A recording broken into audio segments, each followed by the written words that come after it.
Welcome to Right on the Money, the weekly talk show with interviews you can use to help you maximize your money and optimize your financial future. Before moving forward with any of the ideas discussed on the show, always consult your financial advisor, insurance professional, or tax consultant. Looking for financial help or a second opinion? We can help you in your search. And now, your host of Right on the Money, syndicated financial columnist and money color commentator, Steve Savant. In this segment, we're talking about how to use the home equity conversion mortgage in all its versions in retirement planning with popular platform speaker, author, adjunct professor at the American College, and my old Kentucky buddy, Don Graves. I mean, man, I thought you told me you're from Philadelphia, Yeah. man. You punted all this whole 5 segments on your Kentucky home, So I thought you were a city guy. Now you're telling me you're really, Falmouth, Kentucky. Okay. That's where my family is from, and we eventually got to Cincinnati, and eventually I got to Philadelphia. Now, if you're coming into this segment, you need to probably listen to the other 4 segments first to get a bit of chronology to this show, because we're going to talk about how to implement some of these tactics. One of them is a reverse mortgage, the stuff that you've pretty conventionally understood. You hear Fonzie, Henry Winkler talking about it. We're going to talk about HECM home purchase. And we're going to talk about the appreciating line of credit, which we talked about, and how to use this in planning. Sure. Real planning, not just we're just winging it now. We're going to try to correlate some planning, integrate some planning into this. Now, let's talk about the first one. We mentioned this on reverse mortgages. I just want to underscore this big time.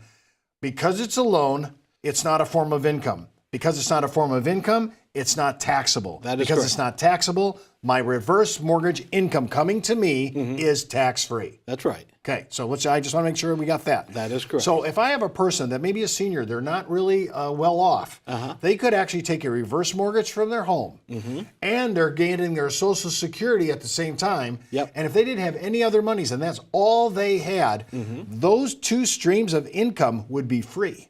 That's correct. I mean, to me, that's powerful for our seniors who are really not really up to snuff when ready to retire. Right. So I just wanted to talk about that first, because I think that's a golden issue. Sure. But now let's really get into a tactical issue, and I know you love this, but I heard you start talking about this, and I heard Curtis Cloak talk about this before as well.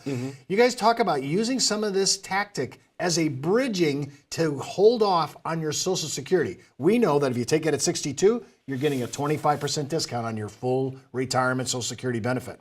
If you wait till 66, you get your full retirement. But if you wait till age 70, Sure. you're talking about way more money in your Social Security. But people say, Steve, I want to wait. I just don't know where to get the money in the in-between time. That's right. Help me out. Sure. So delaying Social Security, what we teach at the American College, and what conventional wisdom is, whatever way you can delay it is going to be beneficial for the majority of people because of longevity. But now you're 62, you've heard, and particularly if you're married, and you say, boy, Don, I want to wait till 70 that my spouse can get more. So how do you do that? How do you bridge the gap? You simply set up a reverse mortgage, and you turn it on for those 4 years, 6 years, 8 years, wherever you're at. You turn it on for that amount that you're going to need to bridge the gap. But a lot of times it's less than what you would normally need because it comes out tax-free, you see. So now you bridge the gap for 8 years, whether that's delaying taking your IRA qualified plans, whether it's delaying annuitizing something you've been waiting, or whatever it is. To bridge shortens your retirement. Now you're not retiring from 62 to death, but you're retiring from 70. So you've shortened your retirement. You've grown it that you've got longevity built in. And that's a great strategy. So using it as a bridging tool is going to be very powerful. Now, just to add to that, for a little bit more affluent seniors, think about this. If you're going to delay your Social Security to 60, and you can use your HECM strategies, these 70. loans, Yeah. to age 70. Oh, I said 60? Yeah. To 70, yes, I'm trying to retro. If I can get it to 70 on my Social Security, I might want to punt on my qualified plans and push that off to 70 and a half when the required minimum distributions make me take distributions. I'm leaving my money in the market in my qualified plan for another market cycle, which could actually boost it. Sure. So I want to be able to be, I like the idea of stalling my Social Security at 70, my qualified plan to age 70 and a half, and using these HECM strategies as a bridging technique to really make those numbers huge. Sure. Right. So keeping your money working for you longer helps the inflation risk. Most people know that getting to the top of the mountain is one thing, but 2/3 of all deaths on Everest happen on the way down. So saving for retirement is like climbing up and summiting the mountain. You plant your flag, you say, I made it. But there are 18 ways to die financially on the way down. And so the risks associated with retirement always need to be mitigated, eliminated, normalized, strategized, whatever. And the HECM tool, delaying this bridge, and some of the others we'll talk about, are just risk mitigators. And these are the things that you won't hear on television. You're going to hear them here on this broadcast, and you'll, as you work with advisors. So, Steve, we're just talking about supersizing retirement, using tools to make sure that we're not dying financially on the way down, and all the ways we can get a strategic advantage for a long and healthy and prosperous retirement. Well, I want to talk about another one here because this is another huge aspect of purchase your home and participate in the line of credit. This combo strategy, we've now taken really segment 3 and 4, kind of put them together. Talk about this strategy because I think this is huge for people in retirement. And I thought you could use only one of 3. Now you're saying, no, if you do this right, you could actually do the purchase home and have the line of credit through HECM. Sure. So let's take a client who has a $300,000 home, and they sell it, and they've got $300,000 left over, and they'd like to buy a $300,000 home.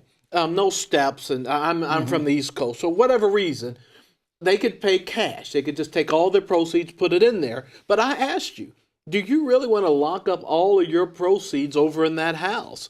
We may get another 2008, 9, and 10, or you may not be able to get it out when you need it. They could say, well, Don, that HECM for purchase that you talked about, that allows me to put half down. I said, that's right. So, Don, I'm only going to put $150,000 down on this new property, correct? So I had $300,000 and I put $150,000 down, and I still have $150,000 left over in cash. Yes, you can do that. Or the third way. And I said, now, do you need that cash? No, I don't need that cash. I said, okay, how about with the $300,000, you put it all over into the new house. And here's what it's going to do for you.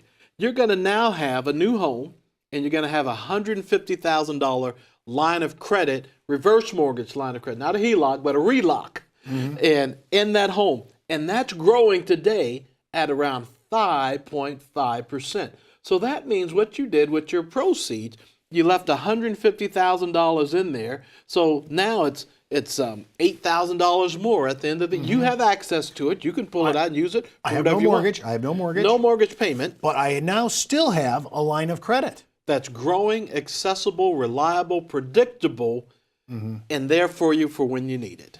Okay, so this is, to me, this is a huge, because I'm creating, first of all, I'm eliminating a mortgage payment. I love that. Now I'm creating a backstop of cash reserve at the same time. Because I misunderstood this back in the day when I first heard you. I thought you can do one of the 3, reverse mortgage, purchase a home, or line of credit. That's all you can do. Right. But combining this last 2 could be a huge strategy for people who are pretty good with their money. They're good stewards. They understand what's going on. This is a huge flexible plan. I like that. Let me add one thing to that. This happened in New Jersey. The client bought a home, and they used this plan, and they said, Don, I'm going to put all the money into the new home because I don't need it. So they had a $150,000 line of credit in the new home. Now, here's what they did. They said, Don, we don't have long-term care insurance, and we're going to pay for it, but can we draw some of the money from that reverse mortgage and turn it into a monthly payment? So they took $50,000. Remember, Steve, there's $150,000. They took $50,000 of that and turned it into a monthly payment, and they left a $100,000 line of credit. So every month they were getting a monthly payment that replenished what they had paid for their long-term care insurance, plus they had a growing line of credit. The point is, when you've got this money over here, you've got financial flexibility. You can cut that pie up and use it however you want. And isn't that the purpose in retirement? You want flexibility. So you've got liquidity, accessibility, flexibility, all built into your retirement plan. It's a game changer, folks. Well, I love this ability to have this kind of flexible plan and use it. And you just mentioned something huge. I thought, oh my gosh, a lot of people say, Steve, I can't afford or I can't qualify for long-term care. I'm using some of my long-term care rider in an annuity or in a life insurance contract to kind of subsidize that.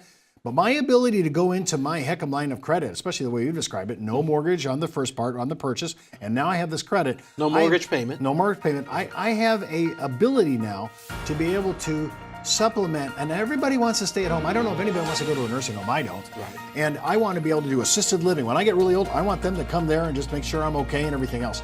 To me, this is a huge opportunity for seniors. I thank you this whole week. I think you're going to really make a lot of people very happy. And according to Tommy Hagna, the happy factor is where it's at. Well, that's all the time we have for our show today. I want to thank Don Grace for being my guest. But before I go, remember what the good Reverend John Wesley once said. Make all you can, give all you can, save all you can. I'm Steve Savant. We'll see you next week right here on Right on the Money.